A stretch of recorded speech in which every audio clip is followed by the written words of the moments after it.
तो guys Meta ads से related आपको काफी सारी वीडियोस मिलती हैं जहां पे आपको पता चलता है कि मेटा एड्स में कैंपेन्स कैसे सेटअप किए जाते हैं। ठीक है, बट आज की वीडियो आपके लिए काफी इंपॉर्टेंट होने वाली है क्योंकि मैं आज की वीडियो में आपको बताने वाला हूं कि मेटा एड्स कैंपेन्स को ऑप्टिमाइज कैसे करते हैं, कैसे आप कैंपेन्स की परफॉर्मेंस को बढ़ा सकते हो, कैसे कोई भी आरओएस आपको आगे लेके जाना है, स्केल अप करना है तो कैसे उसको किया जाता है। तो विदाउट वेस्टिंग टाइम चलिए स्टार्ट करते हैं। सो गाइस, आज जो चीज हम डिस्कस करने वाले हैं वो डिस्कस करने वाले हैं कि मेटा एड्स कैंपेन्स को ऑप्टिमाइज कैसे करते हैं, और इससे रिलेटेड मैं काफी चीजें आज आपको बताने वाला हूं। कुछ 4 और 5 पॉइंट्स में आपके क्लियर करूंगा जिसमें आपको बेसिकली आइडिया लग जाएगा कि मेटा के स्ट्रक्चर पे कैसे कैंपेन किया जाता है, आपको कैंपेन्स किस तरीके से रन करने चाहिए। तो ये एक कैंपेन है जो मैं आज आपको शो कर रहा हूं। अब इस कैंपेन की स्टडी मैं आपको साथ कंप्लीट शेयर करूंगा कि किस तरीके से आपको अपने कैंपेन्स के ऊपर काम करना चाहिए सो दैट आप उनको अच्छे वे में ऑप्टिमाइज कर सको। तो एक बार मैं अपनी स्क्रीन को रिफ्रेश कर लेता हूं और उसके बाद मैं आपको बताता हूं। तो लास्ट 30 डेज का देखो मैंने इसमें सारा डेटा लिया हुआ है। लास्ट 30 डेज पे जो भी मेरे रिजल्ट्स आए हुए हैं वो कैंपेन्स में यहाँ पे आपके सामने लेके आया हूं। तो देखो, सबसे पहले तो आपको जो चीजें देखने लायक होती है ना, सबसे पहले आपको कैंपेन अकाउंट लेवल जो आपका देखना है वो सबसे पहले आपको देखना है। जो पॉइंट नंबर 1 है वो ये कि आपका कैंपेन सीबीओ पे ज्यादा परफॉर्म कर रहा है या एबीओ पे। अब कुछ लोग बोलेंगे कि ये सीबीओ एबीओ होता क्या है। तो देखो, सीबीओ आपका जो होता है जब आप कैंपेन को ना एक बजट लेवल, कैंपेन का जो बजट है वो आप कैंपेन लेवल पे सेट करते हो। सीबीओ यानी कि कैंपेन बजट ऑप्टिमाइजेशन, ठीक है ना। और एक होता है एबीओ। एबीओ का मतलब होता है आपका एडसेट बजट ऑप्टिमाइजेशन। देखो, हर अकाउंट का अलग अलग बिहेवियर होता है। ये बिल्कुल आपको अपने एंड से चेक करना पड़ेगा अपने अकाउंट के बिहेवियर को। अगर आपको कोई बोलता है नहीं कैंपेन्स को सिर्फ एबीओ पे चलाओ, कैंपेन्स को सिर्फ सीबीओ पे चलाओ, नहीं, आपको अपने कैंपेन के, आपको अपने अकाउंट के बिहेवियर को सबसे पहले समझना है। आपका जो अकाउंट है वो एबीओ पे ज्यादा परफॉर्म कर रहा है या सीबीओ पे। अगर आप देखोगे कि मेरे मैक्सिमम जो कैंपेन्स है, मैक्सिमम क्या, ऑल मेरे जो कैंपेन्स चलते हैं वो मेरे कैंपेन्स चलते हैं सीबीओ पे, क्योंकि मैंने ये काफी टाइम टू टाइम स्टडी की है और मेरा अच्छा खासा बजट है। अगर मैं वही बात करता हूं आपको, इफ आई शो यू, मेरा $10,000 के आसपास का जो बजट है, वो मंथली बजट मेरा जो है वो मैं यहाँ पे स्पेंड करता हूँ ऑन दिस कैंपेन। तो अभी ऑन दिस अकाउंट, तो अभी मैं उसी चीज पे आ रहा हूं। देखो, मेरा कोई भी कैंपेन आप देखोगे एबीओ मोड पे नहीं चला हुआ, मेरे सारे कैंपेन जो है वो सीबीओ मोड पे इसके अंदर चले हुए हैं, ठीक है ना। एक तो चीज आपको सबसे पहले ये चेक कर लेनी है, और जहां आपके कैंपेन ज्यादा परफॉर्म कर रहे हैं आपको उसी को आगे लेके जाना है। दूसरा जो है, जो सबसे इंपॉर्टेंट है, स्ट्रक्चर। देखो, स्ट्रक्चर अगर आपने कैंपेन्स का बनाना सीख लिया ना, अब स्ट्रक्चर में बोलोगे कि आप सर होता क्या है। स्ट्रक्चर बेस्ड ये होता है कि देखो, कैंपेन जब आप क्रिएट करते हो तो आपको ऑडियंस किस तरीके से लेनी चाहिए, ठीक है ना। अब जब आप अपना काम स्टार्ट करते हो, जब भी आपको एक सर्विसेज या प्रोडक्ट को, आपने सपोज दैट आपका कोई प्रोडक्ट है, आप उस प्रोडक्ट लेवल पे आते हो और आपने प्रोडक्ट लेवल पे देखा कि भाई मेरा जो मैंने कैंपेन आपने बनाया, कैंपेन पे आपने बजट लगाया, उसके बाद आपने मल्टीपल एडसेट्स बनाने हैं, ठीक है ना। अब एक प्रोडक्ट की, सपोज दैट एक प्रोडक्ट की ऑडियंसेस को आप कैसे ढूंढ सकते हो। देखो, कोई भी, लेट्स से आपका फॉर एक एग्जांपल के लिए हम ले लेते हैं, परफ्यूम आपका एक प्रोडक्ट है और उस परफ्यूम को आपको सेल करना है, ठीक है ना। तो अब परफ्यूम से रिलेटेड आपको ऑडियंसेस को सबसे पहले चेक करना है कि इस पर्टिकुलर प्रोडक्ट की ऑडियंस हो क्या सकती है। अब इस पर्टिकुलर प्रोडक्ट की जो ऑडियंस हो सकती है, एक तो वो हो सकती है कि जिसमें जो लोग डायरेक्टली ब्रांड्स, जो परफ्यूम के ब्रांड्स हैं उनके साथ एंगेज्ड हैं, उनमें इंटरेस्ट रखते हैं, एक तो आप वो ले सकते हो। एक सेकंड ऑडियंस वो हो सकती है भाई जो इवेंट वगैरह, जैसे लाइक पार्टीज में जाते हैं, रिलेशनशिप में है, ठीक है ना, जिनका वेडिंग एनिवर्सरी और काइंड ऑफ इस तरीके के इवेंट्स उनके आने वाले हैं, बर्थडे आने वाला है, इस तरीके का ले सकते हो। थर्ड एक ऑडियंस हो सकती है भाई आपकी, वो हो गई जो ऑडियंस काइंड ऑफ डिस्काउंट वगैरह का वेट करती है, डील ऑफ द डे का वेट करती है, इस तरीके की ऑडियंस को भी आप जो है आप सेल कर सकते हो। फोर्थ आपकी ऑडियंस हो जाती है सपोज दैट जिनका अभी गिफ्टिंग वगैरह में इंटरेस्ट है, गिफ्टिंग से रिलेटेड आप एक इंटरेस्ट ले सकते हो। तो परफ्यूम का मैं जस्ट रेंडमली आपको बता रहा हूं, वो आपको अपना कंप्लीट सबसे पहले जो है जो होमवर्क है वो कंप्लीट करना, और इसमें जो सबसे इंपॉर्टेंस होती है आर-एन-डी। देखो, आर-एन-डी अगर करने की आदत आपने डाल ली ना गाइस, तो ये समझो कि जो भी अच्छे ढंग से आप पहले होमवर्क अगर कर लोगे ना तो आपको बड़े अच्छे रिजल्ट आ जाएंगे। तो देखो, कैंपेन का जो स्ट्रक्चर है वो आपको सबसे पहले क्रिएट करना है, मल्टीपल ऑडियंसेस के साथ जाना है। मल्टीपल ऑडियंसेस पे जब आप जाओगे तो आपको हमेशा ही देखना है उसमें से आपकी परफॉर्मिंग ऑडियंसेस कौन सी निकल के आती है।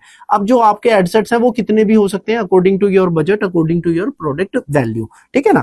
और अभी जो सबसे थर्ड वन की जो मैं बात करने वाला हूं, देखो जो एंड्रोमेडा अभी अपडेट भी आया है, तो एंड्रोमेडा अपडेट है क्या, उसमें जो मेटा ने अभी सीधा सीधा क्लियरली बोल दिया है, अगर मैं आपको एक कैंपेन अभी अगर मैं दिखाता हूँ इसके अंदर 126, तो इसमें आप देख यू विल सी कि मल्टीपल जो मैंने है इसके अंदर जो मल्टीपल मैंने क्रिएटिव्स को टेस्ट आउट किया हुआ है ड्यूरिंग द टाइम, जो भी मेरे जो परफॉर्मिंग निकल के आते हैं, परफॉर्मिंग से अगर मैं बात करता हूं किस तरीके के हुक मेरे वर्क कर रहे हैं, किस तरीके का डिस्काउंट मेरा वर्क कर रहा है, तो ये सारी चीजें आपको क्रिएटिव्स के अंदर टेस्ट आउट करनी है।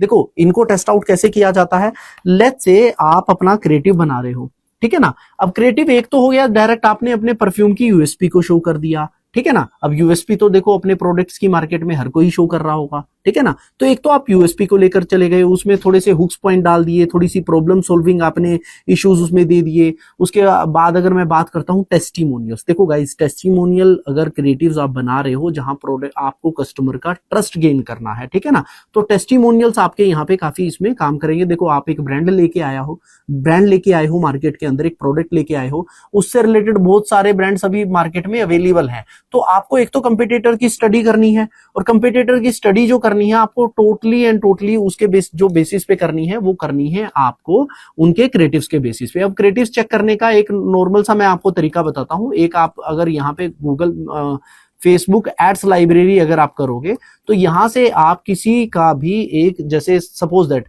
परफ्यूम में अगर मैं बात करता हूं, तो परफ्यूम में हमारा जो है वो बेला विटा काफी वर्क करता है। बेला विटा एक ब्रांड है, काफी परफ्यूम में अच्छे काम ढंग से वो काम करता है। अगर मैं उनका अभी ब्रांड लेता हूं तो लेट्स सी, हाँ ठीक है बेला विटा, अभी हमारे पास ये आ गया। तो यहाँ पे आपको ना इनके क्रिएटिव्स काफी देखने को मिल जाएंगे, किस तरीके से ये काम कर रहे हैं, क्या ये ऑफर चला रहे हैं। यहाँ से आपको यहाँ से कंप्लीट एक आइडिया आ जाएगा। यहाँ पे मैं परफ्यूम का गाइज एक रैंडम आइडिया ले रहा हूँ, ठीक है ना। मेरा ब्रांड जो है वो फ्रेग्रेंस से रिलेटेड है, जो कैंडल्स हो गई या फिर कार फ्रेशनर्स हो गए, इस रिलेटेड मेरा जो ब्रांड है वो मैं वर्क कर रहा हूँ। तो आपको एक चीज यहाँ पे क्लियर हो जाती है कि जो आपको यहाँ पे क्रिएटिव्स जो बनाने हैं वो डिस्काउंट बेस्ड बनाने हैं, ऑफर्स आपको टाइम टू टाइम लॉन्च करने ही करने हैं, क्योंकि मेटा जो पूरी की पूरी प्रायोरिटी दे रहा है ना, वो सारी की सारी प्रायोरिटी दे रहा है आपके क्रिएटिव्स को। देखो इंटरेस्ट ऑडियंस तो वैसे भी खत्म होती जा रही है, ठीक है ना। अभी आपको जो काम करना है वो सारे के सारे अपने क्रिएटिव्स पे करना है। क्रिएटिव्स आपके हुक्स आपके होने ही होने चाहिए, सीटीए आपका होना चाहिए, थोड़ा सा इमोशनल टच अगर आप क्रिएटिव्स में ला सकते हो, थोड़ा इमोशनल अपील अगर आप कर सकते हो तो वो हमेशा ध्यान रखिए, ठीक है ना। और एक जो मैं अपने कैंपेन्स में बहुत अच्छे तरीके से अप्लाई करता हूं और मुझे काफी अच्छा रिजल्ट आता है, आज भी अगर मैं कहूं वो मेरे लिए सबसे बेस्ट तरीके से वर्क करती है, वो ये वर्क करती है, आपका जो बजट है। अब लेट्स से देखो आपके कैंपेन्स रन हो रहे हैं 7 डेज में, ठीक है ना। अब लेट्स से मंडे आपका बहुत अच्छा जाता है, ट्यूसडे बहुत अच्छा जा रहा है, वेंसडे अगर आप देखोगे वेंसडे को आपको अच्छे रिजल्ट्स नहीं आ रहे, वहीं थर्सडे फ्राइडे अच्छे रिजल्ट आ जाते हैं, और वीकेंड पे आपके रिजल्ट्स बहुत अच्छे बढ़ जाते हैं। तो आपको इस टाइम पे काम कैसे करना है, ठीक है। अब लेट्स से आपने ये कैंपेन है, इस कैंपेन का मेरा बजट है $120। अभी मुझे करना क्या है, अब मैं जैसे ही ये मेरा कैंपेन चल रहा है और आज अच्छे ही इसने मॉर्निंग में मेरे को रिजल्ट अगर देना स्टार्ट कर दिया, लेट्स से मैं अगर बात करता हूं यहाँ की यस्टरडे जो मुझे रिजल्ट मिले, और वहीं पे अगर मैं बात कर देता हूं आज, अभी अगर मैं मॉर्निंग में ही देखता हूं तो मॉर्निंग में मुझे यहीं पे एक यहाँ पे मेरे को यहाँ पे मेरा जो है $7 में ही मेरे को ये परचेज मिल गई है, ठीक है ना। तो आज का अगर मैं देखता हूं तो ये मेरा अच्छा जा रहा है, ठीक है ना। तो अभी मैं करूंगा क्या, अब मैं थोड़ा वेट करूंगा, 3-4 रिजल्ट और जब इस पे आ जाएंगे, अभी मॉर्निंग में स्टार्ट ही हुआ, तो मैं क्या करूंगा, ये मेरा $120 जो बजट यहाँ पे लगा हुआ है ना, इसका मैं 20% यहाँ पे इंक्रीज कर दूंगा। जैसे ही मैं इसको इंक्रीज करूंगा, अब इसका 120% कितना होगा, अप्रोक्स मेरा जो होगा वो 24 रुपीज होगा, ठीक है ना।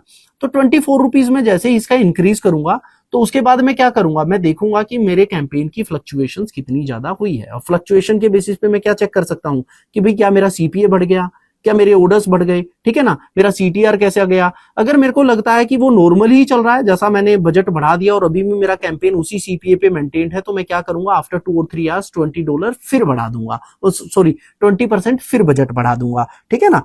तो इससे आप पूरे दिन में एक अच्छा स्केल अप ले सकते हो, जो आपके परफॉर्मिंग डेज हैं उसमें आप एक अच्छे स्केल अप पे जा सकते हो। दूसरी चीज आपको इसमें एक चीज ध्यान रखनी है, नेक्स्ट डे से पहले आपको बजट को दोबारा से रीसेट कर देना है, जो आपका एक नॉर्मल रीसेट जो बजट आपका चलता है कैंपेन लेवल पे। ऐसा नहीं है कि नेक्स्ट डे आप वो बढ़े हुए बजट के साथ चलाओगे, कुछ आपके परफॉर्मिंग डेज होते हैं, गुड और बैड डेज होते हैं ना हमारे, तो उसी तरीके से यहाँ पे आपको ये काम करेगा।